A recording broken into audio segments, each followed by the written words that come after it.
નમસ્કાર. સંવાદમાં હું જય વસાવડા આપનું સ્વાગત કરું છું. આતમની એરણ પરે અનુભવના ઘણ પછડાય, તેદી શબ્દ તણખા ઝરે, રગડગ કડાકા થાય.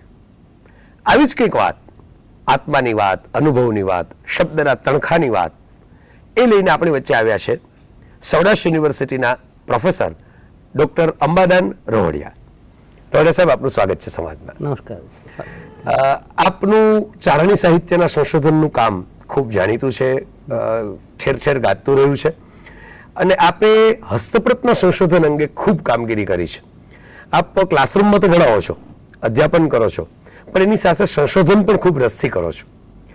તો પહેલા તો મને એ જાણવાનો રસ થાય કે આપ અધ્યાપક તરીકે કામ કરતા કરતા આ હજારોની સંખ્યામાં ચારણી સાહિત્યની હસ્તપ્રતોનો ભંડાર કેવી રીતે ભેગો કરી શક્યા? જયભાઈ, એમાં બહુ મહત્વની વસ્તુ એ છે કે સૌરાષ્ટ્ર યુનિવર્સિટીની જ્યારે સ્થાપના થઈ 1968, તો એ વખતે આપણા આદ્ય કુલપતિ ડૉક્ટર ડોલરાય માકડ એ ચારણી પરંપરા, કંઠસ્થ પરંપરા, સંત સાહિત્ય એના ઊંડા અભ્યાસી, અને આપણે સૌરાષ્ટ્રની તળ સંસ્કૃતિથી એ પરિચિત હતા. એટલે એમને એમ થયું કે ભાઈ, જો સૌરાષ્ટ્ર યુનિવર્સિટી થતી હોય તો એમાં અન્ય યુનિવર્સિટીઓથી કંઈક જુદું, કંઈક વિશિષ્ટ આપણા આ તળ પ્રદેશ સાથે જે સંકળાયું છે એનું કામ પ્રારંભ કરવો જોઈએ. એટલે એમણે ત્યાં ચારણી સાહિત્યનું હસ્તપ્રત ભંડાર થાય એવો વિચાર એમને સૌથી પહેલો માકડ સાહેબને આવ્યો. અને માકડ સાહેબે એ વખતે આ ફિલ્ડમાં કામ કરનારા લોકો વિશે માહિતી મેળવી.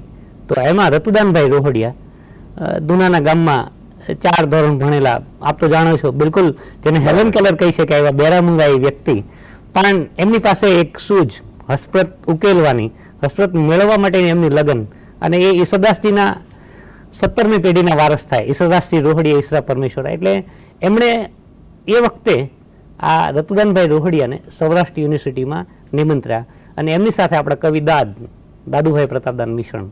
તો એ બંને મિત્રો સૌરાષ્ટ્ર યુનિવર્સિટીમાં જોડાયા, ડેઇલી વિઝિટર્સ તરીકે જોડાયા, અને એ સમય દરમિયાન એમણે લગભગ ગુજરાત, રાજસ્થાન, માળવા, હરિયાણા અને દિલ્હી આ બધા પ્રદેશોમાં શક્ય એટલો પ્રવાસો કર્યા.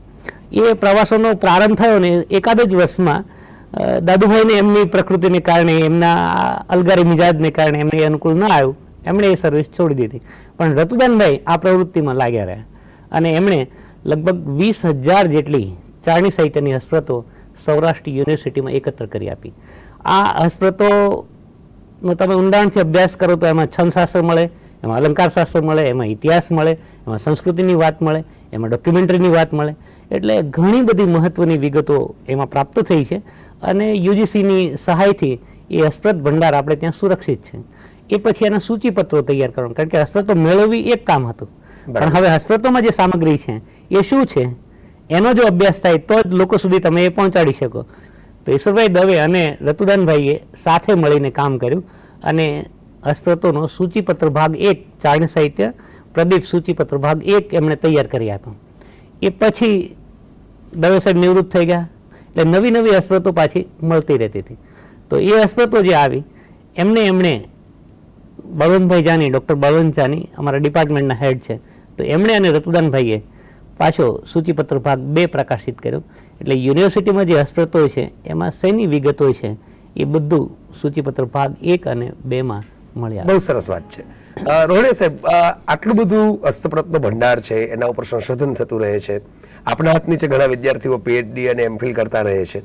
આ બધાની વચ્ચે આપને શું લાગે છે, આજે સંશોધનનો અભિગમ જે છે એમાં ચારણી સાહિત્યનું મૂલ્ય કેટલું જળવાય છે, અને ખાસ તો એ કે ચારણી સાહિત્ય અને ઇતિહાસ વચ્ચે કેટલો સંબંધ છે?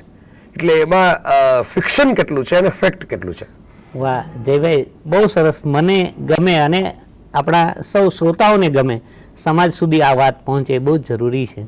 કારણ કે આજ દિવસ સુધી બધાને એમ થયું છે કે ભાઈ ચારણી સાહિત્ય એટલે માત્ર રાજ્ય સાથે સંકળાયેલું, અથવા તો મધ્યકાલીન યુગમાં જે સામંતો હતા એટલે સામંતશાહી સાહિત્ય કહીને એની અવગણના કરવામાં આવી.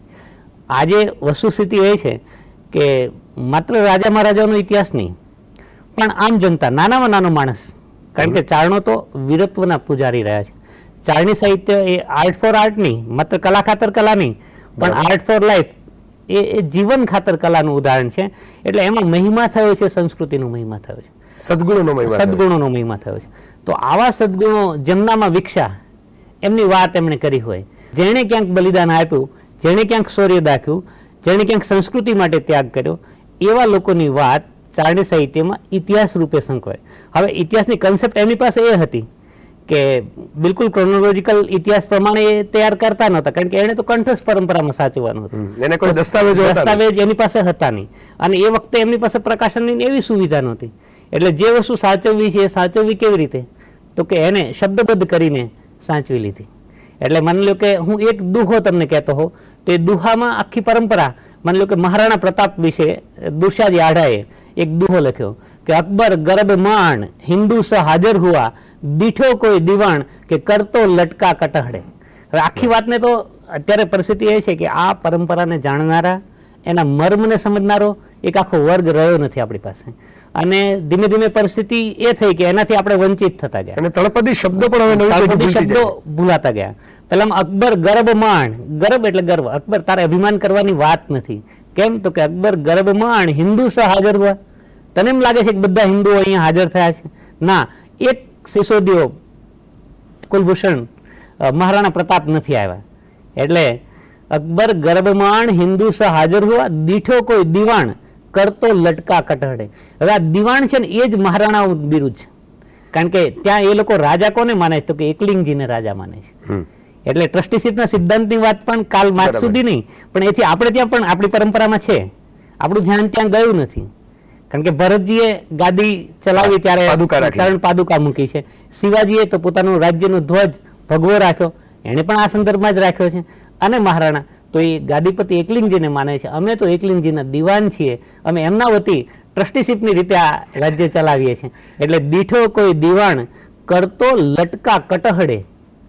એટલે અકબર, શહેનશાહ અકબર જ્યારે દિલ્હીની કચેરીમાં બેઠા હોય કે ઝરૂખામાં બેઠા હોય ત્યારે ત્યાંથી પસાર થનારો દરેક માણસ એને કુર્નિશ કરે. બહુ સરસ વાત છે. રાણા ત્યાં ન ગયા, અને રાણાને ન જવા પાછળ જે ટકાવનાર હતા એ કારણો હતા. બહુ સરસ વાત છે. અને એક બીજી વાત પણ આપણે કરવી છે. આપણે જેમ શૌર્યની વાત કરી એમ ચારણી સાહિત્યનો શૃંગાર રસ પણ એ બાબત કોઈનું ધ્યાન નથી ગયું. એ વાત આપણે એક નાનકડા વિરામ પછી કરીએ. ચોક્કસ. મિત્રો, ચારણી સાહિત્યમાં શૃંગાર, આ વિશે રોહડિયા સાહેબને આપણે પ્રશ્ન પૂછીશું એક વિરામ બાદ.